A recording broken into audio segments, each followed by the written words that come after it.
Saya ingat dahulu pimpinan sosok orang yang tidak mau dipanggil dirinya,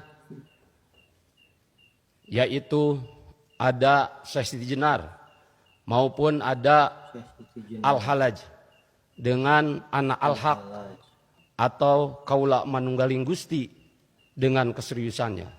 Maka pada hari ini di tengah kelakarnya kita bisa lihat bahwa kemarin Pak Gubernur tidak mau dipanggil gubernur, ingin dipanggil raja ketika ada kelakar, tidak ingin mengobrolkan anggaran bersama teman-teman di DPRD. Maka pada kali ini di tengah kelakar berikut keseriusan, kita yang ada di sini bukanlah anggota DPRD, tapi para waliullah yang akan selalu ada membisiki para raja. Sekian dari saya, wallahul muwaffiq ila aqwamit thoriq. Wassalamualaikum warahmatullahi taala wabarakatuh. Assalamualaikum warahmatullahi wabarakatuh. Kembali lagi di channel kita, channel Sunara TV. Kali ini kita akan melihat mereaction video-video dari TikTok. Kita kumpulkan gimana tanggapannya. Oke, kita lihat, let's go. Kita yang ada di sini bukanlah anggota DPRD, tapi para waliullah yang akan selalu ada membisiki para raja. Mohon maaf sebelumnya ya Pak, setahu saya yang suka berbisik itu syaiton, bukan waliullah. Kalau nggak salah ayatnya seperti ini, alladzi yuwaswisu fi sudurin nas minal jinnati wan nas. Dan setahu saya waliullah itu ya sebagai penerang, bukan yang suka berbisik. Silahkan koreksi saya kalau saya salah, karena saya bukan ustadz juga ya. Dan saya juga pernah mendengar seperti ini. Gus Dur pernah mengatakan kalau DPR itu seperti anak TK. Ya mungkin karena suka uring-uringan atau mungkin kerjaannya cuma main-main. Ya sehingga Gus Dur pernah akan membubarkan DPR ya. Ya mungkin alasannya seperti itu, tapi nggak tahu juga. Silahkan juga koreksi saya, karena saya bukan politisi. Ya, dan apakah benar DPR itu perwakilan dari rakyat? Di saat rakyat menginginkan DPR untuk mengesahkan undang-undang perampasan aset bagi koruptor, dibahas juga enggak. Itu dari tahun berapa coba? Tapi di saat ada undang-undang tentang perampasan aset masyarakat, malah dibahas coba. Undang-undang yang tidak diinginkan oleh masyarakat dibahas, tapi yang diinginkan oleh masyarakat diabaikan. Warahmatullahi wabarakatuh. Bismillahirrahmanirrahim. Wassalatu wassalamu ala rasulillah, amma ba'du. Selamat berjumpa kembali di AJ Dakwah TV. Semoga kita semua senantiasa diberikan kesehatan dan keberkahan oleh Allah Subhanahu wa taala. Amin ya Allah ya rabbal alamin. Salah seorang anggota DPRD Jawa Barat dari partai PKB yang bernama Maulana Yusuf Erwinsyah menyatakan bahwa pemerintah Jawa Barat di bawah Gubernur Kang Deddy Mulyadi buruk. Pernyataan ini disampaikan pada saat rapat yang diselenggarakan antara DPRD dengan pemerintah Jawa Barat, yang dalam hal ini dengan Kang Deddy Mulyadi sebagai gubernurnya. Nah, untuk lebih lengkapnya tentang pernyataan ini, kita saksikan pada video berikut ini. Banyak rapat ke rapat, banyak musyawarah ke musyawarah, termasuk dari paripurna ke paripurna. Diskusi rapat termasuk paripurna ini tentu adalah bagian dari pemerintah ini dalam menyelesaikan masalah-masalah. Namun sebagaimana kita tahu bahwa masalah-masalah tersebut adalah masalah-masalah yang telah lalu. Masalah-masalah lama, masalah-masalah yang terprediksi jauh-jauh hari, sehingga bisa diselesaikan dengan berbagai banyak diskusi termasuk dalam permusyawaratan kali ini. Pertanyaan saya, bagaimana dengan permasalahan-permasalahan yang baru muncul, baru ada ketika pemerintah ini sedang melakukan musyawarah, baru ada bahkan ketika pemerintah ini mengeluarkan kebijakan. Banyak hal, permasalahan-permasalahan baru yang itu justru dikeluarkan dari kebijakan dari pemerintah. Tidak sedikit saya mencatat, khususnya kami di Komisi 5, 15 kebijakan pemerintah ini di dunia pendidikan. Ada dua hal yang paling memberatkan, terutama untuk mereka yang ada di swasta. Salah satunya yaitu kebijakan terkait masalah ijazah, dan kedua adalah terkait PAPS.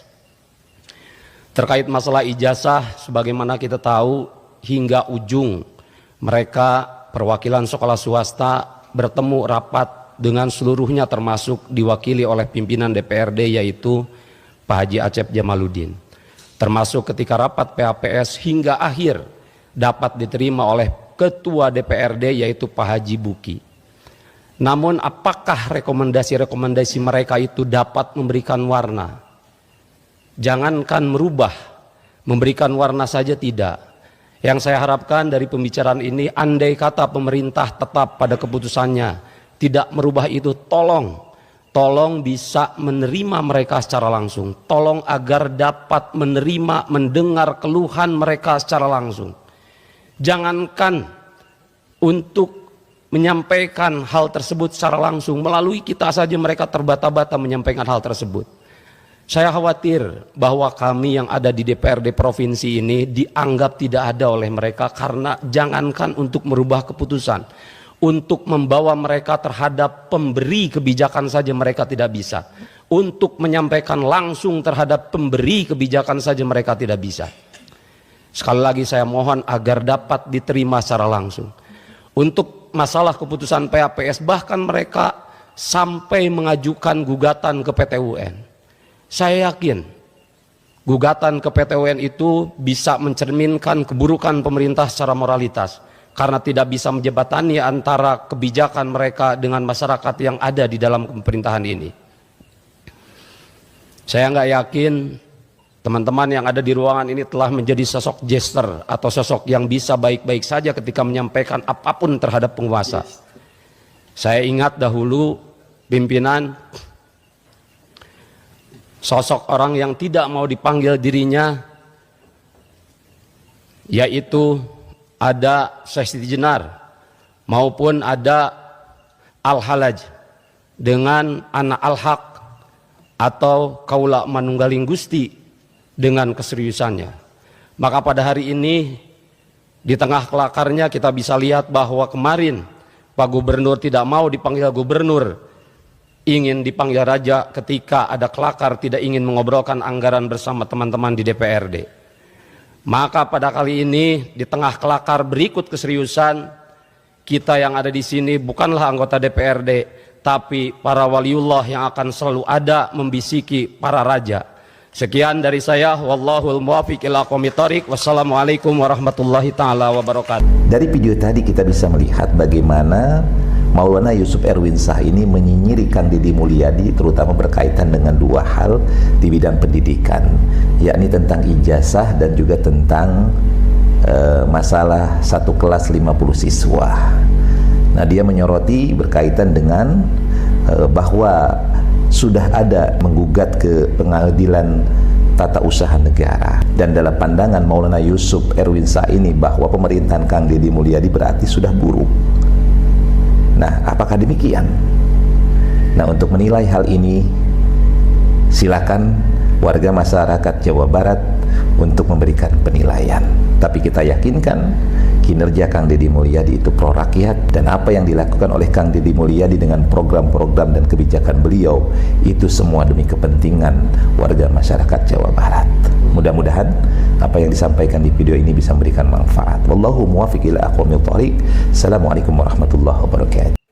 Ridwan Kamil, Gubernur Jawa Barat, pernah ngambil uang rakyat APBD 1 triliun diambil hanya untuk bangun masjid mewah, ngaranna Masjid Al-Jabar. Saya tanya, Pak, duit rakyat 1 triliun dipakai nyian masjid, apa Masjid Al-Jabar rame ku budak mora salat tobat? Henteu. Apa isuk rame kudu salat duha? Tidak. Apa malam penuh dengan yang tahajud? Enggak. Apa Al-Jabar sekarang penuh dengan orang yang baca Quran, itikaf, wiridan? Henteu. Dipakai selfie ku orang wagire serut. Nyaho si aing oge.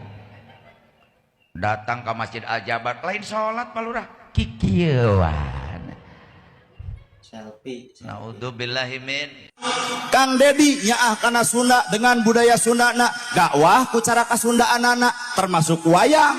Wayang oge dakwah ku cara wayang. Bisi ibu terpercaya ai Semar kuncung Semar 88 dina sirah manusia kudu aya sifat Allah anu 88 sabab manusia mikirna ya Rohman ya Rohim ya Ahan asihan dedehan kuncung 88 dina Semar buktikeun dina gawe sing ya Ahan asihan jeung dedehan kasasama dina hirup. Semar beungeutna bodas kulitna hideung naon maknana jelema tong sok lalajo kana cangkang tapi geura tempo eusi hate gambaranana beungeut jelema nu someah tah hatena alus jelema nu haseung beungeut keur boga panyakit. Mun ibu aya nu geuleuh ka ibu cobaan tanya ti mana teu hayang nyaho hate Urang mah ulah nyontok ke KDM. Tanggapan Kiai Miftah Fauzi, ulama Tasik, terhadap KDM. KDM adalah pemimpin yang harus kita ikuti dalam kebijakan pembersihan tina korupsi, ngabersihkeun walungan, solokan, ngabenertibkeun hibah dan lain. Kita harus salut dan harus bangga mendoakan beliau. Tapi urusan fikih, urusan tasawuf, urang mah ulah nyontok ke KDM. Cina KDM aya kitu pahamna keun urusan manehanana. Salagi anjeunna teu ditah nyembah kana patung lah sok antepkeun. Ngan lamun geus ditah nyembah kana patung karak lawan aing ge pangharep. Bagaimana menurut kalian Lur? Jika kalian setuju, tekan tombol subscribe. Jika kalian tidak setuju, tekan tombol like and comment. Assalamualaikum warahmatullahi wabarakatuh. Pat gulipat, pilih nomor 4. Insya Allah pasti dapat. Oke sahabat, belakangan ini saya sangat prihatin sekali karena banyak sekali postingan-postingan yang menyudutkan Bapak Aing ya. Apalagi sekarang para kiai-kiai, para ulama-ulama yang mengatasnamakan kiai, mengatasnamakan ulama turun ya, ikut juga mencela Kang Deddy. Disebut Kang Deddy ini adalah dukun, disebutlah Kang Deddy ini gak jelas agamanya, disebut Kang Deddy ini musyrik dan lain sebagainya. Oke, pesan saya sebagai muslim yang mencoba untuk taat kepada aturan Allah dan juga sunnah Rasulullah, tolonglah Pak Kiai, jangan sampai Pak Kiai ini, Pak Ustadz ini terjebak oleh demokrasi ala barat. Demokrasi ala barat adalah kebebasan ya, yang tidak memikirkan lagi halal dan haram. Demokrasi di barat itu boleh menyerang lawannya, boleh membukakan aib lawan politiknya, tidak jadi masalah. Tapi di dalam Islam, tolong narasi agama jangan dijadikan alat untuk menyerang lawan yang lainnya. Justru agama itu harus dijadikan sebagai pijakan kita dalam berpolitik, dalam menentukan pemimpin kita. Al-Quran, agama harusnya dijadikan sebagai pondasi kita, sebagai benteng kita, supaya kita jauh daripada pemahaman-pemahaman yang merusak ajaran Islam itu sendiri. Jika kiai ulama mengatakan Pak Haji Deddy musyrik, Pak Haji Deddy tidak jelas agamanya, Pak Haji Deddy bla bla bla dan lain sebagainya, itu kan jatuhnya kepada suuzon, jatuhnya kepada tajasus, mencari-cari kesalahan orang lain. Saya hanya mengingatkan surat Al-Hujurat saja. Ayat 12 Allah berfirman, A'udzubillahi minasyaitonirrajim. Ya ayyuhallazina amanu ztanibu katsiran minadh-dhonni inna ba'dadh-dhonni ismun.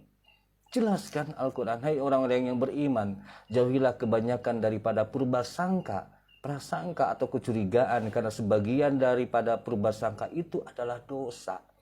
Bahkan dalam ayat selanjutnya dikatakan wala tajassasu wala yaghtab ba'dukum ba'dha. Janganlah kalian mencari-cari kesalahan orang lain di antara kalian ya. Jangan mencari kesalahan orang lain, jangan menggunjing orang lain. Nah ini para kiai kan jatuhnya akhirnya menggunjing, tajasus, mencari-cari kesalahan orang lain. Sedangkan saudara sesama muslim itu adalah saudara. Sesama muslim itu adalah saudara yang harus dilindungi nama baiknya, yang harus dilindungi juga kehormatannya. Jangan sampailah kita kena pertanyaan oleh Allah Subhanahu wa taala, ayyuhibbu ahadukum an yakula lahma akhihi mayitan.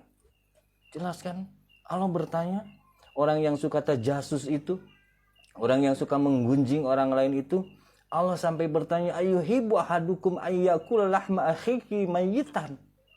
Apakah kalian senang, suka memakan daging saudara kamu yang telah meninggal? Fakarihtumuhu, padahal kamu itu jijik kepadanya. Nah, orang yang suka tajasus, orang yang suka suuzon, orang yang suka menggunjing orang lain, itu sama dengan Sumanto suka memakan daging saudaranya yang telah mati padahal kita telah jijik. Oke lah. Para raja dulu tidak menyusun APBD. POC itu membangun gedung negara di Cirebon ini tidak ada persetujuan DPR-nya. Bagus Pak. Yang ada persetujuan DPR-nya kita sudah beberapa kali SDG runtuh. Kenapa itu terjadi? Kita kolaborasi hanya dimaknai oleh berkumpul bersama untuk memutuskan, bukan rasa dan cinta. Kolaborasi itu tidak harus mesti dimaknai bahwa kita rapat. Kolaborasi harus tidak dimaknai bahwa kita ini berkumpul membahas pleno 1, pleno 2, pleno 3. Kolaborasi adalah ketika ada tindakan darurat untuk kemanusiaan, untuk keadilan, untuk rakyat, maka semua berkolaborasi dengan apa? Minimal mendoakan atau minimal diam. Atau kalau mau ngomong, silahkan ngomong sepuas hati Anda. Kenapa? Itu perlu pemerintah tutup otak kritik. Saya ingin berbuat yang terbaik pada rakyat Jawa Barat, bukan sekedar politik. Ini cita-cita saya sejak lahir. Sebagai sibisi sebagai seket-seket Pajajaran, aing hayang ningali Sunda nanjir di lembur masyarakat. Saya melihat ya, seharusnya DPRD maupun legislatif dengan eksekutif berbarengan lah. Sip. Like, komen, dan share.